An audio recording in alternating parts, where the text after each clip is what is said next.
Hello guys, welcome back. എല്ലാവരും NMMSന്റെ ചൂടിലാണല്ലേ. So നമുക്ക് ഈ ആവറേജ് അഥവാ ശരാശരി എന്ന് പറയുന്ന ടോപ്പിക്കിൽ നിന്ന് വളരെ ചുരുങ്ങിയ സമയം കൊണ്ട് ഒരു 4 ക്വസ്റ്റ്യൻ അങ്ങനെ ചെയ്താലോടാ. യെസ്, നമുക്കൊരു ക്വസ്റ്റ്യനിലേക്ക് കിടക്കാം. ഇതാണ് നമ്മുടെ ആദ്യത്തെ ക്വസ്റ്റ്യൻ എന്ന് പറയുന്നത് മക്കളെ. A student got 576 marks four 12 subjects. His average mark is dash. ഒരു വിദ്യാർത്ഥിക്ക് 12 വിഷയങ്ങൾക്ക് 576 മാർക്ക് ലഭിച്ചു. അങ്ങനെയാണെങ്കിൽ അവൻ്റെ ശരാശരി മാർക്ക് എത്രയാണെന്ന് എങ്ങനെയാ ശരാശരി കണ്ടുപിടിക്കുക? നമുക്ക് കൃത്യമായിട്ട് അറിഞ്ഞൂടെ? ആവറേജ് അഥവാ ശരാശരി എന്ന് പറയുന്നത് തുക ബൈ എണ്ണം അഥവാ sum by number of observations. So sum എന്ന് പറയുന്നത് 576 അല്ലേ. ഇനി നമ്പർ ഓഫ് ഒബ്സർവേഷൻ എന്ന് പറയുന്നത് ഇവിടെ സബ്ജക്റ്റുകളുടെ എണ്ണം അല്ലേ മക്കളെ. സോ എത്ര സബ്ജക്റ്റുകളുണ്ട്? 12 സബ്ജക്റ്റുകളുണ്ട് അല്ലേ. സോ 12 57 4 പ്രാവശ്യം പോകുന്നുണ്ട്, ബാക്കി 9. സോ 48 എന്ന് വരുന്നുണ്ട്. ഓപ്ഷൻസിലേക്ക് നോക്കുമ്പോൾ option C 48 is the right answer. ആദ്യത്തെ ക്വസ്റ്റ്യൻ മനസ്സിലായില്ലേ? Moving back to the next question. Yes, ഇതാണ് മക്കളെ നമ്മുടെ അടുത്ത ക്വസ്റ്റ്യൻ വരുന്നത്. The average age of 30 students in a class is 12 years. If another 6 students whose average age is 15 years are also joined in the class, now the average age of all students is dash. Malayalam medium ശ്രദ്ധിച്ചോളൂ കേട്ടോ. എന്താണ്? ഒരു ക്ലാസ്സിലെ 30 വിദ്യാർത്ഥികളുടെ ശരാശരി അവർ പറഞ്ഞിട്ടുണ്ട് എത്രയാണെന്ന്? 12 ആണെന്ന് പറഞ്ഞിട്ടുണ്ട്. ഇനി 6 പേരും കൂടെ ജോയിൻ ചെയ്യുവാണെങ്കിൽ ശരാശരി എന്താവും എന്ന് പറഞ്ഞു? 15 ആവും എന്ന് പറഞ്ഞിട്ടുണ്ട്. അങ്ങനെയാണെങ്കിൽ ഇപ്പോൾ നിലവിൽ ശരാശരി എത്രയാണെന്ന്? നിലവിലെ ശരാശരി വയസ്സ് കണ്ടുപിടിക്കാനായിട്ട് വലിയ പാടൊന്നുമില്ല മക്കളെ. ഇങ്ങനെ ആലോചിക്കുക, ശരാശരി എന്ന് പറയുന്നത് തുക ബൈ എണ്ണമല്ലേ. അങ്ങനെയാണെങ്കിൽ തുക, ആദ്യത്തെ കേസിലെ തുക എന്ന് പറയുന്നത് എന്തായിരിക്കും? നിങ്ങളൊന്ന് നോക്കിയേ. 30 കുട്ടികളുടെ ശരാശരി 12 ആണെങ്കിൽ അവിടെ തുക എത്രയായിരിക്കും മക്കളെ? 30 × 12 ദാറ്റ് ഈസ് ഈക്വൽ ടു 360 ആയിരിക്കില്ലേടാ. ഓക്കെ അല്ലേ?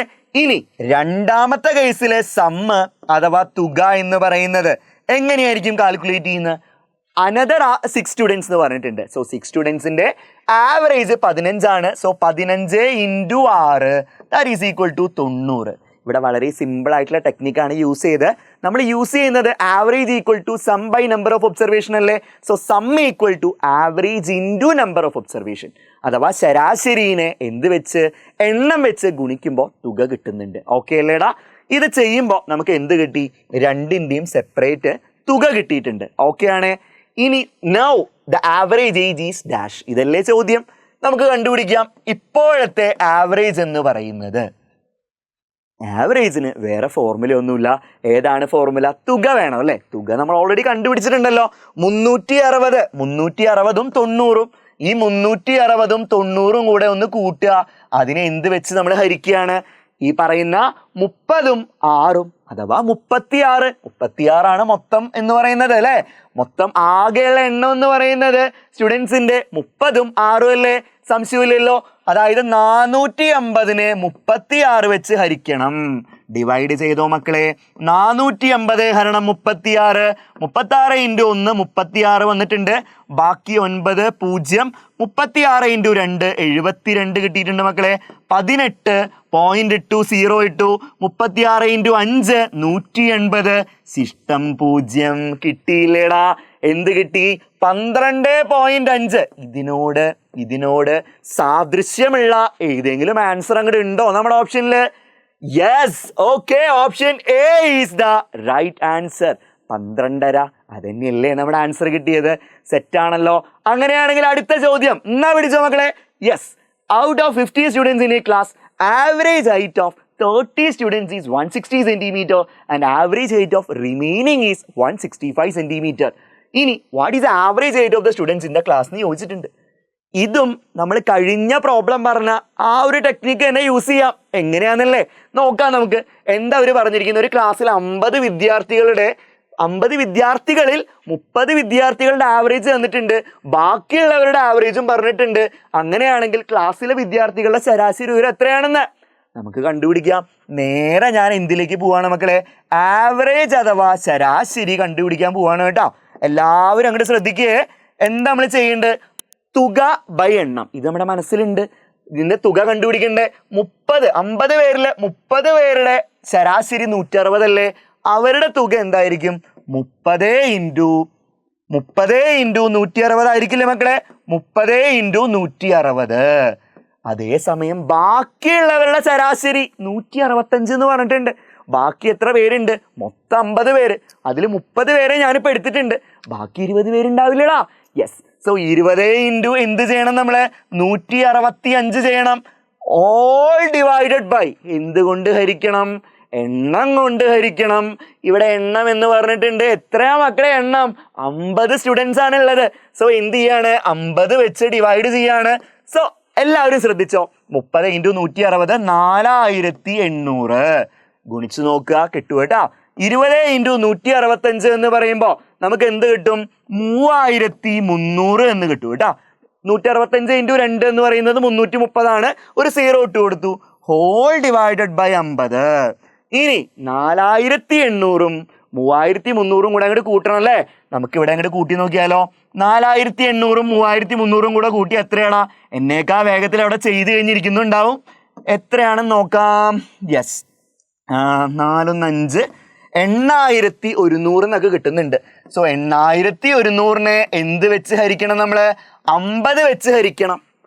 ഈ 50-ലെ ഒരു പൂജ്യവും വെട്ടിക്കളഞ്ഞു. 810-ന് 5 വെച്ച് ഹരിച്ചോ. എന്താ കിട്ടുന്നത് നോക്കിയേ. 810-ല് 5 8-ല് ഒരു പ്രാവശ്യം പോകുന്നുണ്ടല്ലേ. ബാക്കി 3 6 വന്നിട്ടുണ്ട്. ബാക്കി 2 160. ബാക്കി ഇവിടെ എന്ത് കിട്ടിയിട്ടുണ്ട്? യെസ്, 5 × 2 10 വന്നിട്ടുണ്ട്. 162 എന്ന് കിട്ടിയിട്ടുണ്ട് മക്കളെ. Option B 162 is the right answer. Set അല്ലേടാ? പറഞ്ഞത് മനസ്സിലായില്ലേ? ഒരു ചോദ്യം കൂടെ ഉണ്ട് നിങ്ങളുടെ കയ്യില്. ഈ കൂട്ടത്തില് ക്രിക്കറ്റ് കാണുന്നവരില്ലേ? ക്രിക്കറ്റുകളെയൊക്കെ ഇഷ്ടമുള്ളവരില്ലേ മക്കളെ? ക്രിക്കറ്റ് വളരെ എന്താ പറയാ, ഇന്ത്യ എന്ന് പറയുമ്പോൾ തന്നെ നമ്മുടെ മനസ്സിൽ വരുന്ന ഒരു ഗെയിമാണ് ക്രിക്കറ്റ് എന്ന് പറയുന്നത്. ക്രിക്കറ്റുമായി ബന്ധപ്പെട്ട ഒരു ചോദ്യമാണ് കേട്ടോ. In the first 10 overs of a cricket game, the run rate was only 3.2. Run rate എന്ന് പറഞ്ഞാൽ ഒരു ഓവറിൽ ടീം എടുക്കുന്ന റണ്ണ് കേട്ടോ. Okay, what should be the run rate in the remaining 40 overs to reach the target of 282 runs? വലിയ സംഭവമൊന്നുമല്ല, വളരെ simple ആയിട്ടുള്ള ഒരു പ്രോബ്ലമാണ്. ഒരു ക്രിക്കറ്റ് കളിയിൽ ആദ്യത്തെ 10 ഓവറിലെ റൺ റേറ്റ് 3.2 ആണ്. ടീം 282 റൺസ് എടുക്കണമെങ്കിൽ, നോട്ട് ദ പോയിന്റ്, 282 റൺസ് എടുക്കണമെങ്കിൽ അടുത്ത 40 ഓവറുകളിൽ എത്ര റൺ റേറ്റ് വേണമെന്ന് എങ്ങനെയപ്പം നമ്മൾ കണ്ടുപിടിക്കുക? നിങ്ങൾ ആലോചിക്കുക. ആദ്യത്തെ 10 ഓവറിലെ റൺ റേറ്റ് ആണ് 3.2. സോ ആദ്യത്തെ 10 ഓവറിലെ ടോട്ടൽ, ടീം എടുത്തിരിക്കുന്ന ടോട്ടൽ എത്രയായിരിക്കും? 3.2 × 10, അതായത് 32 റണ്ണായിരിക്കും എന്ത് ആദ്യത്തെ 10 ഓവറിൽ ടീം എടുത്തിരിക്കുന്നത്. ഈ റൺ റേറ്റ് എന്ന് പറയുന്ന ആ ഒരു ആവറേജ്, ആ ഒരു മീനിങ്ങിൽ തന്നെ ആലോചിച്ചാൽ മതി കേട്ടോ. 3.2 × 10 32 കിട്ടിയില്ലേ? ഇനി ബാക്കി എത്ര ഓവർ ഉണ്ട്? ഒരു ടീമിനെ ബാറ്റ് ചെയ്യാനായിട്ട് മൊത്തം 50 ഓവർ ഉണ്ട്. ഈ 50 ഓവറിലെ 10 ഓവറിലെ റണ്ണ് എനിക്ക് കിട്ടി. ബാക്കി 40 ഓവർ ഉണ്ട് മക്കളെ. ഈ 40 ഓവറിൻ്റെ കാര്യം ഒരു പറഞ്ഞിട്ടുണ്ട്.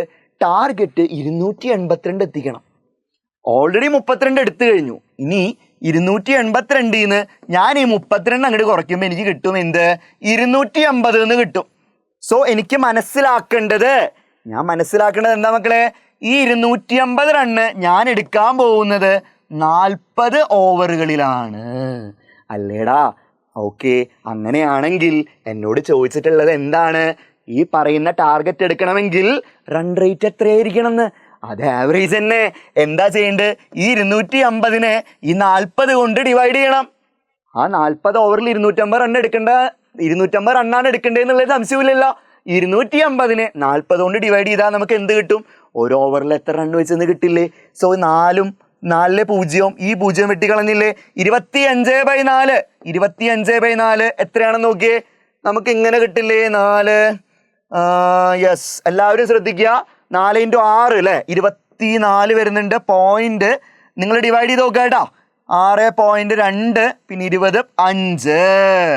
6.25 എന്ന് വരുന്നുണ്ട്. ഓപ്ഷൻസിൽ ഉണ്ടോ മിടുക്കൻ? യെസ്, ഓപ്ഷൻ എ മിടുക്കനായിട്ട് അങ്ങോട്ട് കിടക്കുന്നുണ്ട്. സെറ്റായില്ലേടാ? അടിപൊളിയായില്ലേടാ? നമ്മൾ എന്ത് ചെയ്ത് വളരെ ചുരുങ്ങിയ സമയം കൊണ്ട് ആ 4 ചോദ്യം നമ്മുടെ കയ്യിലാക്കിയില്ലേ? ഇത്രയേ ഉള്ളൂ. ഇതുപോലെ സാറ് നിങ്ങളുടെ കൂടെയുണ്ട്. ഇതുപോലെ നിങ്ങൾ പഠിക്കുക, എന്ത് ചെയ്യുക, NMMS നമുക്ക് ക്രാക്ക് ചെയ്യാം മക്കളെ. നിങ്ങളെ കൊണ്ട് സാധിക്കും. നമ്മൾ ഇതേപോലെ ഓരോ ചാപ്റ്റേഴ്സും നിങ്ങൾക്ക് പറഞ്ഞു തരുന്നതായിരിക്കും, ലൈവുകളൊക്കെ ഉണ്ടാകുന്നതായിരിക്കും. എല്ലാം അറ്റൻഡ് ചെയ്ത് നല്ല അടിപൊളിയായിട്ട് എൻ്റെ മക്കളെ എക്സാം ക്രാക്ക് ചെയ്യണം. All the very best guys.